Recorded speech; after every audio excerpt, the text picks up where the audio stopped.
नमस्कार मंडळी, जय शिवराय.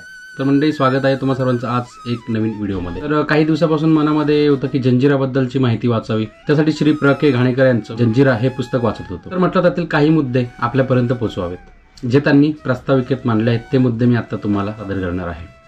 तर मंडळी, जंजिरा, मुरुड जंजिरा आपल्या सगळ्यांना परिचयाचा आणि माहितीचा किल्ला आहे. तर जंजिरा म्हटलं की सिद्धीचं स्मरण होतंच. ही सिद्धी मंडळी मूळची आफ्रिकेतील पूर्व किनारी ॲबिसिनिया नावाचा देश आहे. त्या नावाचं मराठीकरण झालं हबसाण. या हबसाणातील ते हबशी. धर्माने ही मंडळी सुन्नी मुस्लिम, सैद जमातीचे म्हणून सिद्धी. पोर्तुगीजांची सरशी होईपर्यंत यांचा वापर उदीम हिंदुस्थानच्या पश्चिम किनारी चांगला चालला होता. अंगाखांद्याने बळकट असणाऱ्या या इस्लाम धर्मीय सिद्धींचा हिंदुस्थानातील मुस्लिम सत्ताधीशांच्या दरबारी सहज प्रवेश झाला. आपलं शौर्य आणि गुण यांच्या जीवावर त्यांनी नोकरीत चांगलं नाव कमावलं. निजामशाही अंमलाखालील मुलखात त्यापैकी एकानं मुरुड परिसरात छोट्याशा हबसाणाची स्थापना केली. कोकणच्या या भूमीवरचा पारतंत्र्याचा कलंक पुसून टाकण्यासाठी श्री शिवछत्रपती संभाजी महाराज, पेशवे, प्रतिनिधी, आंग्रे अशा साऱ्याच मराठी सत्ताधीशांनी भगीरथ प्रयत्न केले. पण इथल्या जंजिरात स्वतःची पाळेमुळे घट्ट रोवून बसलेला सिद्धी मात्र कायमचा सुदैवी ठरला. 1617 पासून 330 वर्ष पुढे कोणालाही तो समूळ नष्ट करता आला नाही. कधी औरंगजेबाची मदत घे, तर कधी फिरंग्यांच्या दाढीला हातला, तर कधी इंग्लिशांपुढे नाक घास.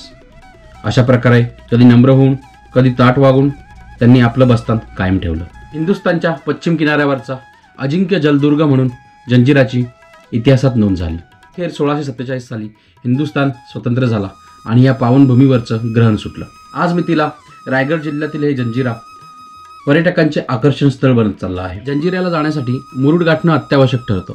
मुरुडहून राजपुरी बंदर आणि तिथून होडी मचव्यातून जंजिरा किल्ल्याच्या बेटावर पाय ठेवायचं.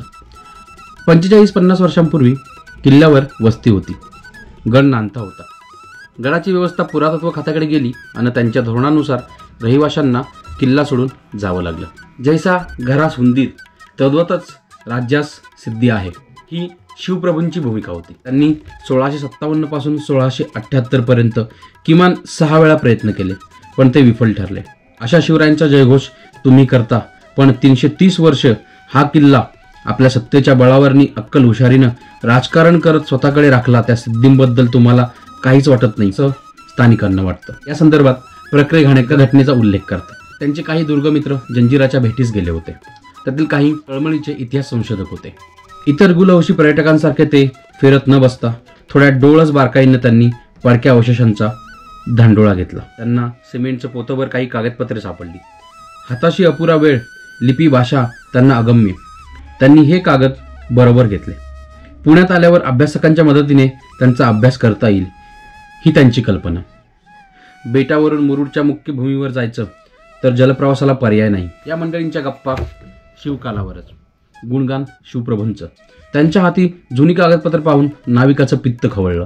ते सारे कागद समुद्र स्तुपेंतू केल्याशिवाय नाव किनाऱ्याला लावणार नाही अशी दमदाटी त्यांनी केली. आणि असे कागदपत्र मिळाल्याची वाच्यता केलीत तर गावाबाहेर पडणंही मुश्किल करू असा सज्जड दमही भरला. शेवटी त्यांना ते कागदपत्राचं बोचकं समुद्रात फेकून देणं आणि गप्प राहणं याला पर्याय उरला नाही. त्या कागदात काय होतं कोण जाणे. कदाचित जंजिराच्या जुन्या इतिहासावर नवा प्रकाश टाकणाऱ्या हकीकतीही असतील. हा साराच पुरावा नाहीसा झाला.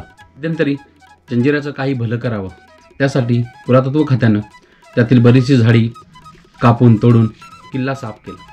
आवश्यक वाटलं तिथं थोडंसं उत्खनन केलं. या कामी श्री महादेव हणमंते आणि काशीनाथ वारंगे यांनी बरीच मदत केली. पुरातत्व खात्याचे श्री रामचंद्र मंगराळे यांनी बरीच मेहनत घेतली. तेव्हा जंजिऱ्यावरील मुस्लिम आधिपत्य पूर्वकालीन अवशेष उघडकीस आले. ही घटना सप्टेंबर 1985 मधली. हेमाडपंथी देवालयांच्या अवशेषांमध्ये गणेशपट्टीवरील गणेश शिल्प, गाभाऱ्याचे दगडी खांब, शिवमंदिराच्या गाभाऱ्यातून तीर्थ वाहून जाण्याचा मार्ग आणि शिवलिंग सापडले.